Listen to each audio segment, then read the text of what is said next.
आध्यात्मिक चर्चा में आपका स्वागत है। क्रोध से शारीरिक स्वास्थ्य पर बहुत बुरा प्रभाव पड़ता है, मानसिक शांति भंग होती है, आसपास का सारा माहौल खराब हो जाता है, लोगों के दृष्टि में छवि भी खराब हो जाती है। क्रोध नहीं करना चाहिए, ये सब बातें हम जानते हैं। फिर भी जब क्रोध आता है तो रोक नहीं पाते हैं। क्या करें हम? क्रोध को नियंत्रण करने का क्या उपाय है? ऐसा अनेक लोगों का प्रश्न है। आज इसी विषय पर चर्चा करते हैं। पहले क्रोध के संबंध में शास्त्रकार क्या कहते हैं वह बात सुनाता हूँ। योगीराज श्री कृष्ण जी की बात सुनाते हैं। पहले अर्जुन उवाच, श्री कृष्ण से अर्जुन पूछते हैं, अथ केन प्रयुक्तोऽयं पापं चरति पुरुषः अनिच्छन्नपि वार्ष्णेय बलादिव नियोजितः। हे वार्ष्णेय, वृष्णिकुल में उत्पन्न कृष्ण, केन प्रयुक्तः अयम पुरुषः, किससे प्रेरित किया हुआ यह मनुष्य पापम चरति, पाप कर्म में प्रवृत्त होता है। अनिच्छन्नपि वार्ष्णेय बलादिव नियोजितः, स्वयं ना चाहते हुए भी किसी से बलपूर्वक लगाया हुआ सा पाप कर्म करने लगता है। कौन है वह जो इस मनुष्य से जबरदस्ती पाप कर्म कराता है? श्री भगवानुवाच, अब श्री कृष्ण जी अर्जुन के प्रश्न का उत्तर देते हुए कहते हैं कि काम एष क्रोध एष रजोगुण समुद्भवः महाशनो महापाप्मा विद्येन मिह वैरिणम्। काम एष, यह काम है, कामना, इच्छा, आकांक्षा, अपेक्षा, सुख की लालसा में भोगों को भोगने की इच्छा, और सभी लोग मेरे अनुकूल व्यवहार करें, मेरी इच्छा के अनुसार चले ताकि मैं सुखी रहूं, ऐसी भी इच्छा। क्रोध ऐसा, यह क्रोध है, काम ही क्रोध है, क्योंकि किसी कारण से काम, इच्छा बाधित होती है, पूरी नहीं होती है, तो वह इच्छा क्रोध के रूप में बदल जाती है। रजोगुण समुद्भवः, यह काम रजोगुण से उत्पन्न होता है, या यह कहे कि उत्पन्न हुई इच्छा ही रजोगुण को प्रेरित कर मनुष्य को कर्म में लगाता है। महाशनो, यह काम बहुत खाने वाला है, इसका पेट कभी भरता ही नहीं। कितने बार भी इच्छा को पूरी कर ले, फिर भी बार बार इच्छा प्रकट होती ही रहती है। कभी एक चीज़ की, कभी दूसरी चीज़ की। कभी इच्छा समाप्त होगी ही नहीं।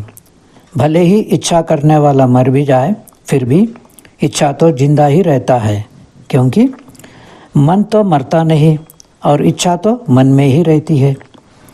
अगले जन्म में भी फिर से बचपन में ही इच्छा प्रकट होगी। इस इच्छा को पूरी करने के, शांत करने के प्रयत्न में सारा जीवन बीत जाता है। महापाप्मा, बाधित इच्छा क्रोध रूप में बदल जाता है, तो फिर मनुष्य रूप को छोड़कर राक्षस रूप को धारण कर लेता है। कितना ही महान पाप करने में संकोच नहीं करता है, क्योंकि क्रोध रूप को धारण करने वाली बाधित इच्छा मनुष्य से पाप कर्म कराती है। इसलिए यह क्रोध महापाप्मा है, महापापी है। विद्येनामिह वैरिणम्, यह यहाँ इस संसार में, एनम इसे, इस काम को, क्रोध को, वैरिणम विद्धि, वैरी शत्रु जान। यह क्रोध छुपा हुआ शत्रु है। इसी एक क्रोध के कारण बाहर अनेक शत्रु बन जाते हैं। क्रोध के कारण संबंधों में दरारें पड़ जाते हैं, कई संबंध टूट भी जाते हैं। जिस पर क्रोध किया गया वह तो शत्रु बनेगा ही, और किसी मजबूरी के कारण जिस पर क्रोध नहीं करते हैं, क्रोध को अंदर ही दबा के रखते हैं, वह भी शत्रु बन जाएगा, क्योंकि दबी हुई क्रोध द्वेष रूप में बदल जाने के कारण हम उससे पहले जैसा व्यवहार नहीं कर पाते हैं। हमारे बदले हुए व्यवहार से उसे पता चल जाता है कि हम उससे नाराज़ हैं। फिर वह भी हमारे से द्वेष करने लगता है और शत्रु बन जाता है। अंदर के शत्रु क्रोध जब तक रहेगा तब तक बाहर नया शत्रु बनते जाएंगे। क्रोध पर विजय पाते ही, क्रोध को समाप्त करते ही बाहर भी नया शत्रु कोई नहीं बनेगा, और पुराने शत्रु भी मित्र बन जाएंगे यदि उनसे द्वेष छोड़कर प्रेम से व्यवहार करे तो। जैसा जल अग्नि को शांत कर देता है, वैसा ही प्रेम भी क्रोध को, द्वेष को शांत कर देता है। क्रोध से क्रोध या द्वेष से द्वेष कभी मिटता नहीं है। हालांकि यह कठिन काम लगता है कि हमारे से द्वेष करने वाले से हम द्वेष नहीं करते हुए प्रेम से व्यवहार करें। ठीक है, काम, क्रोध, लोभ आदि से भरा हुआ सांसारिक मन वाले के लिए तो असंभव सा लगता है, किंतु प्रेम, करुणा, संतोष आदि शुभ गुणों से ओतप्रोत आध्यात्मिक मन वाले के लिए कोई कठिनाई नहीं लगती है। जैसा नदी का प्रवाह जिस ओर बहता है उस ओर तैरकर जाना आसानी है, प्रवाह के व्यतिरेक दिशा में तैरकर नदी के उद्गम स्थान, उत्पत्ति स्थान पर पहुंचना कठिन होता है। वैसा ही चेतना का उद्गम स्थान जो आत्मा है, जिसकी चेतना अंतःकरण में प्रतिबिंबित होकर अंतःकरण को चेतना युक्त करते हुए आगे स्थूल शरीर में भी फैलकर स्थूल शरीर को भी चेतना युक्त कर रही है, उस चेतना को वापस अपनी उद्गम स्थान पर समेटना यानी अपने स्वरूप में लौट जाना, यह भी बहुत कठिन काम है, फिर भी असंभव नहीं है। इसके लिए जो कठिन लगने वाला काम है, द्वेष के बदले प्रेम से व्यवहार करना आदि, उस काम को करना ही पड़ेगा। नहीं तो द्वेष को जब तक पालते रहेंगे तब तक भीतर की यात्रा आरंभ होगी ही नहीं। क्रोध को सहन करके क्रोध करने वाले से प्रेम से व्यवहार करने पर क्रोध करने वाला स्वयं अपने आप ही अपने व्यवहार से शर्मिंदा हो जाएगा। एक और बात बताता हूँ, कभी कभी हमारी किसी भी प्रकार की गलती नहीं होने पर भी कोई हमारे से द्वेष कर सकता है। जैसा उदाहरण के लिए बताता हूँ, हम एक नया मोटरसाइकिल खरीदते हैं। परिचित व्यक्ति मोटरसाइकिल मांगता है कहीं जाने के लिए। हम यदि नहीं देते हैं तो वह हमसे द्वेष कर सकता है, हमारे पीछे हमारी बुराई भी कर सकता है।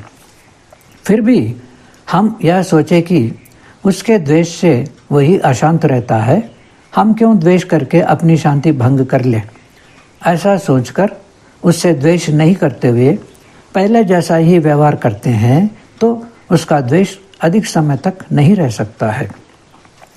जैसा हम एक पैर पर ज़्यादा समय खड़ा नहीं रह सकते हैं, दो पैरों पर ही लंबा समय तक खड़ा रह सकते हैं, वैसा ही परस्पर द्वेष ही लंबा समय तक रह सकता है। एक तरफा द्वेष जल्दी ही समाप्त हो जाता है। द्वेष को स्थायी रूप से रहने के लिए दो तरफा आश्रय चाहिए। ठीक है, क्रोध संबंधी गीता का एक और श्लोक सुनाता हूँ। त्रिविधम नरकस्येदं द्वारं नाशनमात्मनः कामः क्रोधस्तथा लोभस्तस्मादेतत्त्रयं त्यजेत्। नरकस्य इदं त्रिविधम द्वारम। नरक का यह तीन प्रकार का द्वार है। आत्मनः नाशनम, यह द्वार आत्मा को नाश करने वाला है। अधोगति में ले जाने वाला है, नीच योनि में, मूढ़ योनि में पहुंचाने वाला है। कौन है वह द्वार? कामः, क्रोधस् तथा लोभः। काम, क्रोध और लोभ, यही 3 प्रकार का नरक का द्वार है। फिर क्या करना चाहिए? तस्मात् एतत् त्रयम् त्यजेत्। इसलिए नरक का द्वार होने के कारण इन तीनों को, काम, क्रोध, लोभ को छोड़ देना चाहिए। यानी क्रोध हमें नरक में ढकेलने वाला है, दुख की गर्त में गिराने वाला है, बहुत खतरनाक है। हम तो स्वर्ग में जाना चाहते हैं, सुखी रहना चाहते हैं, किंतु हमारा क्रोध हमें जबरदस्ती नरक में ढकेलने वाला है, जीवन को दुखमय बनाने वाला है। अब एक अन्य शास्त्रकार का प्रासंगिक श्लोक सुनाता हूँ। न कश्चित् कस्यचित् मित्रं न कश्चित् कस्यचित् रिपुः व्यवहारेण जायन्ते मित्राणि रिपवस्तथा। न कश्चित् कस्यचित् मित्रम, स्वभाव से कोई किसी का मित्र नहीं है। न कश्चित् कस्यचित् रिपुः, न कोई किसी का स्वभाव से शत्रु है। मित्राणि रिपवस्तथा, मित्र और शत्रु तो व्यवहारेण जायन्ते, व्यवहार से बनते हैं। जिससे हमारा कोई भी व्यवहार होता ही नहीं तो वह हमारा ना शत्रु बनेगा ना मित्र बनेगा। मित्र और शत्रु तो व्यवहार से ही बनते हैं। प्रेम से व्यवहार करेंगे तो मित्र बनते हैं, क्रोध से व्यवहार करेंगे तो शत्रु बनते हैं। क्रोध करने वाले यह जो बात कहते हैं कि क्रोध आने पर हम रोक नहीं पाते हैं, नहीं, यह बात सच नहीं है। क्रोध को अनेक बार रोकते हैं। ऐसा तो नहीं है कि क्रोध तो केवल उन्हीं पर आता है जो क्रोध को सहन कर लेते हैं, उल्टा क्रोध नहीं करते हैं। नहीं, अवश्य अन्य लोगों पर बहुत बार क्रोध आता है, किंतु रोक लेते हैं। रोकना पड़ता है, मजबूरी है। वहाँ रोक लेते हैं जहाँ ईंट का जवाब पत्थर से मिलने की खतरा दिखती है। जहाँ कोई खतरा नहीं दिखती है वहीं क्रोध करते हैं। इसलिए ऐसा कहना बिल्कुल गलत है कि हम क्रोध को रोक नहीं पाते हैं। और क्रोध करने वाला पति हो या सास, उनका यह शिकायत रहती है कि बात नहीं मानती है, इसलिए हमें क्रोध आता है। तो मैं पूछता हूँ कि क्या आप अपनी पत्नी या बहू की सारी बात मानते हैं क्या? नहीं मानते हैं ना। फिर पत्नी को या बहू को भी तो क्रोध आता होगा ना। वह कोई रोबोट तो नहीं है। वह आप पर उल्टा क्रोध क्यों नहीं करती है? आपके क्रोध को क्यों सहन कर लेती है? आप यह नहीं कह सकते कि शिष्टाचार के कारण छोटे बड़ों पर क्रोध नहीं करते हैं, क्योंकि उम्र तो शरीर की होती है, छोटा बड़ा तो शरीर होता है। शरीर में रहने वाला जिससे हम व्यवहार करते हैं वह क्या छोटा बड़ा होगा? जो अनंत काल से अलग अलग योनियां बदलते बदलते आ रहा है, उसका उम्र का हिसाब कैसे लगाएंगे जिसका आदि है ही नहीं। यदि शरीर के उम्र के अनुसार भी देखें तो 16 साल के उम्र के बाद सब समान ही माने जाते हैं। शास्त्र यह कहता है कि लालयेत 5 वर्षाणि 10 वर्षाणि ताड़येत प्राप्त 16 वर्षं तु पुत्रं मित्रमिवाचरेत। लालयेत 5 वर्षाणि, 5 वर्ष के उम्र तक संतान को लाड़ प्यार से पाले। 10 वर्षाणि ताड़येत, 10 वर्ष यानी छठा से लेकर 15 वर्ष तक आवश्यक होने पर दंडित करें। प्राप्त 16 वर्षं तु पुत्रं मित्रमिवाचरेत। जब संतान 16 वर्ष के हो जाते हैं तब से उनसे मित्र जैसा व्यवहार करें। जब संतान से ही मित्र जैसा व्यवहार करना है तो और लोगों के साथ अन्यथा व्यवहार कैसे कर सकते? 16 साल के बाद मनुष्य का अपना एक व्यक्तित्व बन जाता है, संवेदनाशील हो जाता है, विवेक जागृत हो जाता है। और दूसरी बात यह भी नहीं कह सकते कि पत्नी का पति पर क्रोध करना शिष्टाचार नहीं है, तो मैं पूछता हूँ कि क्या पति का पत्नी पर क्रोध करना शिष्टाचार है क्या? कौन सा शास्त्रकार कहता है क्रोध करने को? गृहस्थ आश्रम में पति और पत्नी की क्या भूमिका होती है, इस बात को स्पष्ट करने के लिए एक उदाहरण देता हूँ।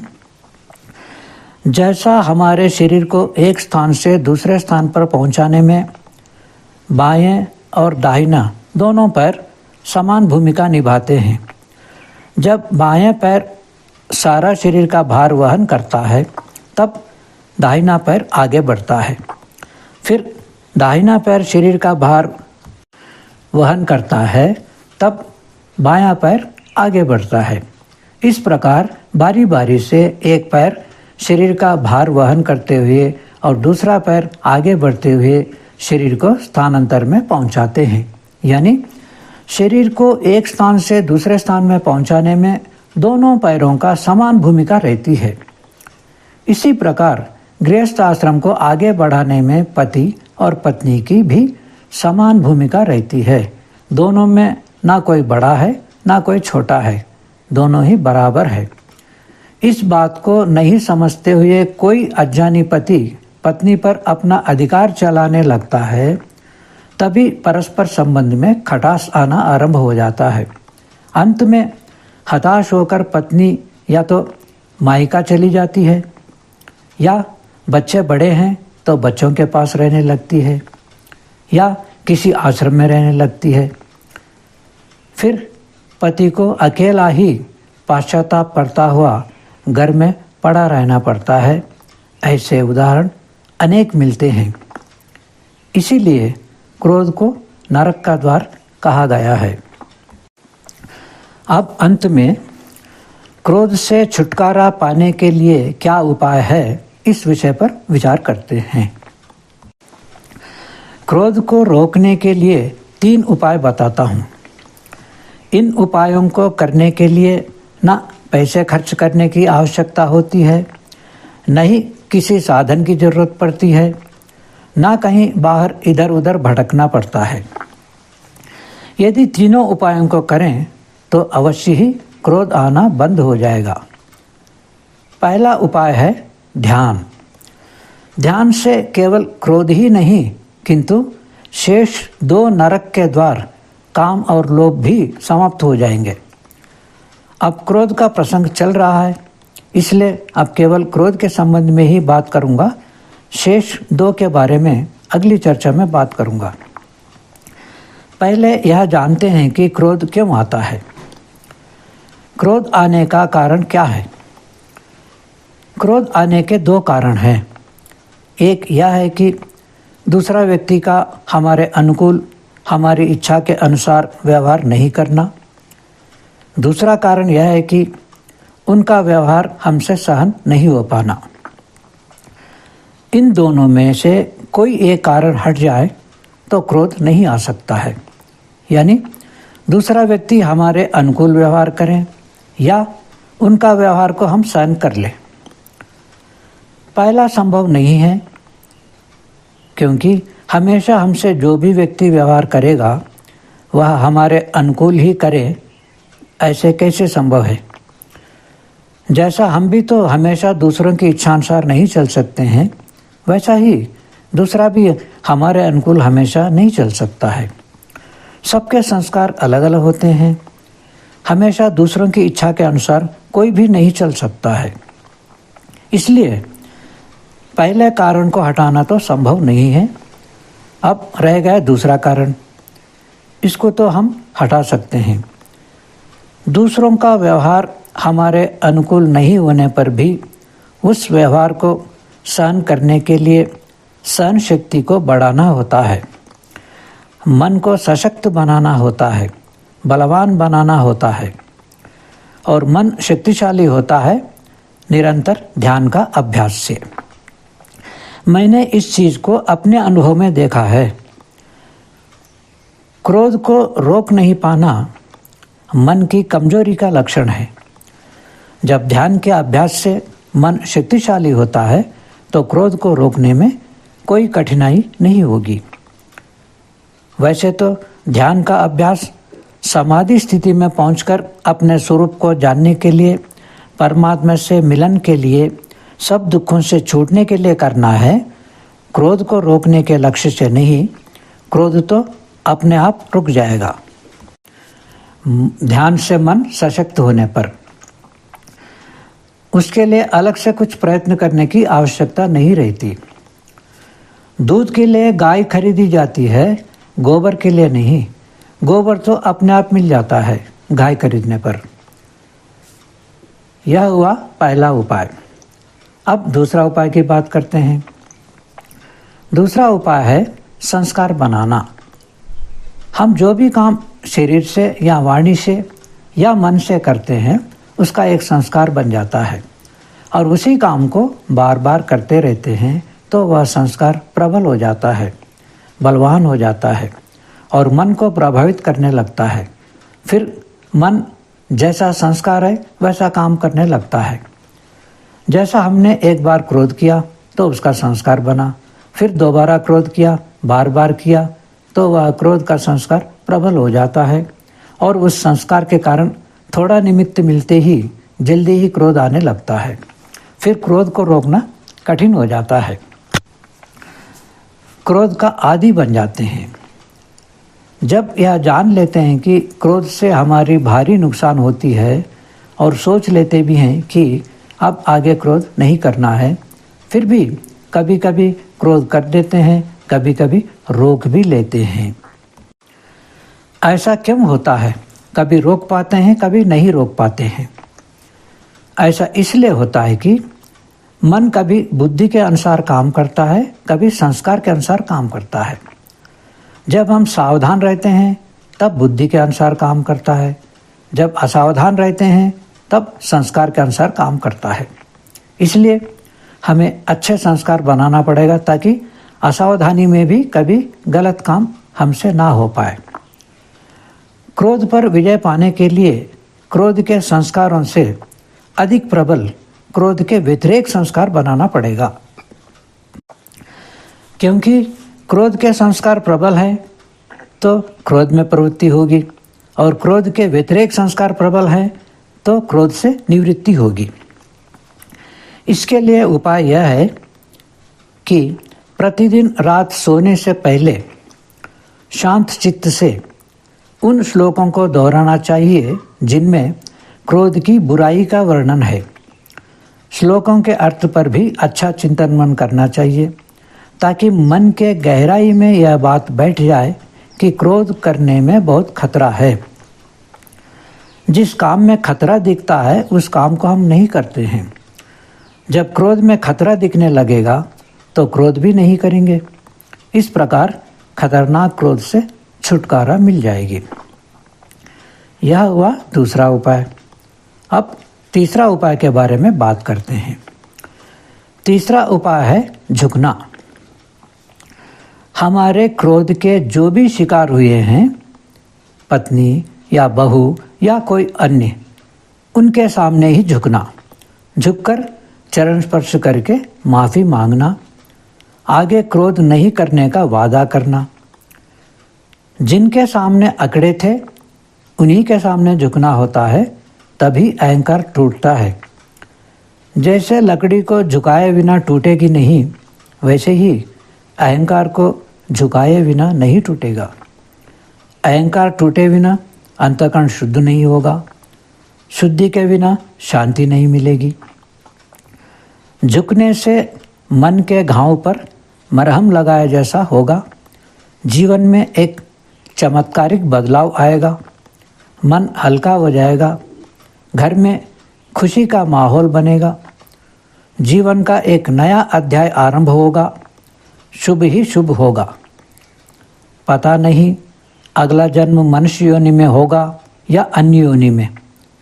अभी स्वर्णिम अवसर प्राप्त हुआ है अहंकार को झुकाकर तोड़ने का।